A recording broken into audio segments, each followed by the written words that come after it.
एक समय की बात है जब महात्मा गौतम बुद्ध अपने शिष्यों के साथ ध्यान और ज्ञान की चर्चा कर रहे थे।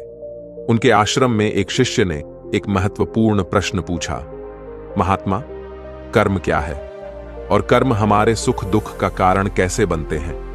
महात्मा गौतम बुद्ध मुस्कुराए और बोले, वत्स, मैं तुम्हें इस सवाल का जवाब जरूर दूंगा, लेकिन उसके लिए मुझे तुम्हें एक कहानी सुननी होगी। इसीलिए मैं तुमको यह कहानी सुनाने जा रहा हूं। इस कहानी के माध्यम से तुम सभी शिष्य यह समझ जाओगे कि कर्म क्या है। एक समय की बात है, एक राजा और उसका मंत्री अपने देश के भ्रमण पर गए। भ्रमण करते करते जब वे एक बाजार में पहुंचे तो वहां राजा को एक दुकानदार दिखा जो चंदन की लकड़ियां बेच रहा था। उस दुकानदार को देखते ही राजा को एक अजीब ख्याल आया। राजा मन ही मन सोच रहा था कि कल मैं इस दुकानदार को फांसी की सजा दे दूं।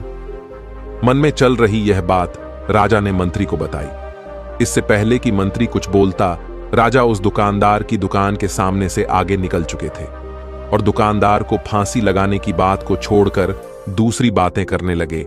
लेकिन मंत्री के मन से वह फांसी वाली बात निकल ही नहीं रही थी। वह मंत्री बहुत ही चिंतित हो गया। वह यह समझ ही नहीं पा रहा था कि आखिर राजा दुकानदार को फांसी लगाने के बारे में क्यों सोच रहे थे। आखिर दुकानदार की गलती क्या है? दुकानदार से बिना कुछ बात किए, बिना कुछ सोचे समझे महाराज ऐसा फैसला लेने के बारे में क्यों सोच रहे हैं? मंत्री अपनी सोच में डूबा हुआ राजा के साथ राज दरबार वापस चला गया। वापस लौटने तक सूरज डूब चुका था, इसीलिए राजा अपने कक्ष में विश्राम के लिए चले गए। लेकिन मंत्री को रात भर नींद नहीं आई। फिर जैसे तैसे करके वह सो पाया। सुबह जगने के बाद मंत्री के मन में एक ख्याल आया कि क्यों ना मैं भेष बदलकर दुकानदार के पास जाऊं। इसीलिए वह भेष बदलकर एक साधारण प्रजा का रूप बनाकर उस दुकानदार के पास गया और उससे पूछा, तुम क्या बेचते हो? दुकानदार ने जवाब दिया, मैं चंदन की लकड़ियां बेचता हूं। फिर मंत्री ने आसपास के लोगों से दुकानदार के बारे में पूछना शुरू किया। सबने जवाब दिया कि यह दुकानदार तो किसी से बोलता तक नहीं है, हमेशा दुखी रहता है, अपने ही ख्यालों में खोया रहता है। सभी दुकानदारों की बात सुनकर मंत्री को बात समझ में आ गई। मंत्री फिर वापस उसी दुकानदार के पास गया और पूछा, तुम दुखी क्यों रहते हो? क्या बात है जो तुम्हें परेशान करती है? दुकानदार बोला, मैं इसलिए दुखी और परेशान रहता हूं क्योंकि मैं अपनी जिंदगी से खुश नहीं हूं। मेरी चंदन की लकड़ियां भी कोई नहीं खरीदता। लोग मेरी दुकान पर आते हैं, चंदन की लकड़ियों को सूंघते हैं और बोलते हैं, बहुत ही सुंदर है, बहुत ही अच्छी महक है, लेकिन कोई खरीदता नहीं है। इसलिए मैं बहुत दुखी रहता हूं। मंत्री दुकानदार की ये बातें सुनकर खुद भी दुखी हो गया। वह सोचने लगा, कोई भी दुकानदार दुखी क्यों नहीं होगा अगर उसकी दुकान का कोई भी सामान खरीदा ना जाए, जबकि सामान में कोई कमी ना हो। मंत्री सोचने लगा कि यह दुकानदार तो पहले ही अपने दुखों की वजह से इतना दुखी रहता है। फिर भी राजा के मन में इसे फांसी देने का ख्याल आया। पता नहीं क्यों राजा इस दुकानदार को फांसी पर लटकाना चाहते हैं। अर्थात राजा के मन में आए हुए इस विचार का उत्तर अभी तक मंत्री को नहीं मिला पाया था।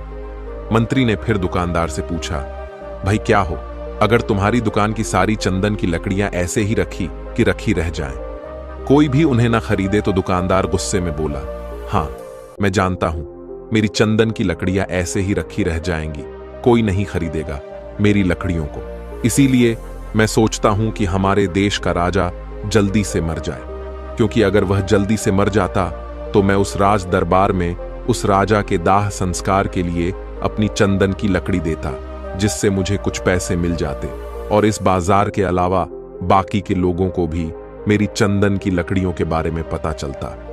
तो अगर ऐसा हो जाता तो फिर शायद कुछ लोग मेरी दुकान से लकड़ियां खरीदने जरूर आते।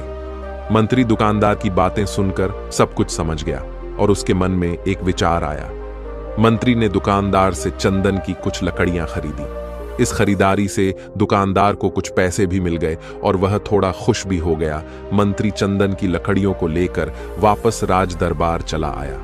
राज दरबार पहुंचकर मंत्री ने उन चंदन की लकड़ियों को राजा के समक्ष रख दिया और बोला कि हे राजन, ये चंदन की लकड़ियां उसी दुकानदार ने आपको भेंट की है जिस दुकानदार को आप फांसी देने के बारे में सोच रहे थे।